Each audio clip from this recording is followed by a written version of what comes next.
Where does this information come from? Identify your source. Are these your words? Check yourself before you wreck yourself. Have you ever received comments like this on a paper you wrote?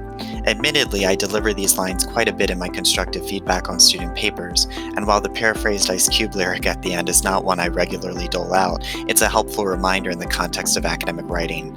If you are not careful about citing your sources, you put yourself in the dangerous realm of academic dishonesty. Plagiarism is such an ugly, scary word. No one intentionally invites the accusation. No one wants to see it emblazoned on a paper that took time, effort, and care to craft.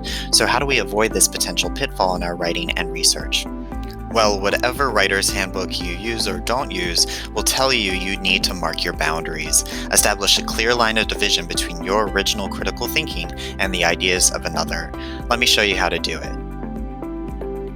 We need to set the context first, and this is the same strategy you likely follow in your own critical thinking and research processes. What's your topic? What's your angle or slant? What do you hope to achieve? Who or what can help you achieve it? There are many more questions to consider as you delve deeper into the research, but that's a topic for another day.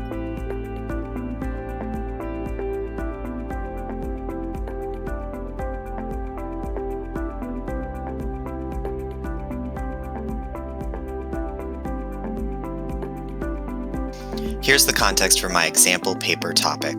I want to write a paper about shark finning, which involves removing the fins from a shark and often discarding the finless shark back into the ocean. I believe shark finning is a despicable act that not only devastates shark populations, but also harms aquatic biodiversity. I'd like to convince leaders around the world, particularly Asia, to make any shark finning practice illegal and to enhance legal sanctions against perpetrators of the crime.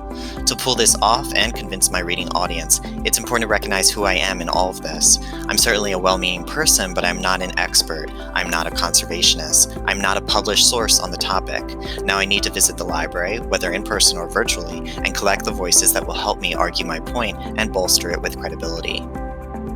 Let's skip ahead a bit though. At this point, imagine you have collected the sources, you've framed an outline, you're in the middle of a paragraph that blends your original thinking with relevant source content. Now's the time to pull out the microscope and ensure we are marking boundaries clearly. Here's a sample paragraph I wrote. As you read this paragraph, I want you to think critically about the content. Does this belong to me? Is this information an everyday person would know? Is there any line that seems less than honest as my original thinking? Press pause and take a moment to read it. If any red flags popped up for you as you read this paragraph, that's a good thing because it is littered with plagiarism. Take a look again. Between the first and the last sentence, nearly every line features content I learned in another source. Sharks Off the Menu, a brief essay published in Earth Island Journal in 2013. Since I have not introduced this source, I have not quoted source language, and I have not included proper in-text citation, I'm not marking my boundaries, and I am committing plagiarism. To avoid this mess, I need to let my audience know exactly where this content comes from, and I need to link the source to every sentence that should be attributed to it. Doing so only helps my cause too, because I will bolster my overall credibility with the support of a published source. Signal phrases, which are also called identifying tags, as well as in-text citation will solve this crisis. Take a look at this revision.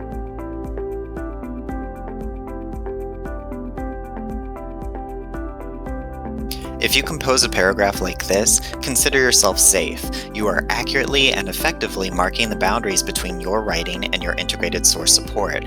There are some nuances to this, though, that I can help you unpack, too.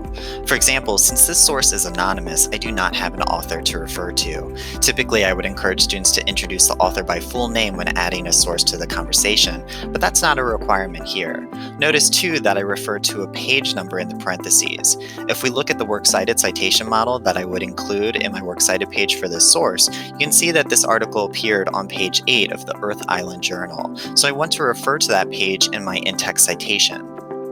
What if I didn't have a page number though? I could refer to the paragraph number instead, which would look like this. Inside parentheses, I would write the title, Sharks Off the Menu, comma, PAR period, which refers to paragraph, and then I would identify the exact paragraph where I found this quote in the original source. And I would apply that to the first quotation in my paragraph, since that appears in the paragraph 1 of the original source. On the subject of that first quotation, too, I want to emphasize variety is a key theme when it comes to signal phrasing. Here, I chose to use the according to template for this paragraph, but there are many other options.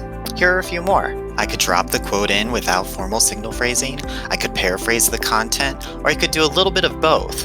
Variety is key. Whatever route I take, though, needs to be clearly linked to the appropriate citation model I include in my works cited page. Now, my hope is marking boundaries feels a bit more manageable to you as a practice in academic writing. If you are clearly dividing your ideas from your sources, making sure to link the source to every line or idea that belongs to it, and including both in-text citation and a works cited citation model for that one source, you are protecting yourself. Now you need to apply the same process to every source you include in your paper. You are prepared for that challenge.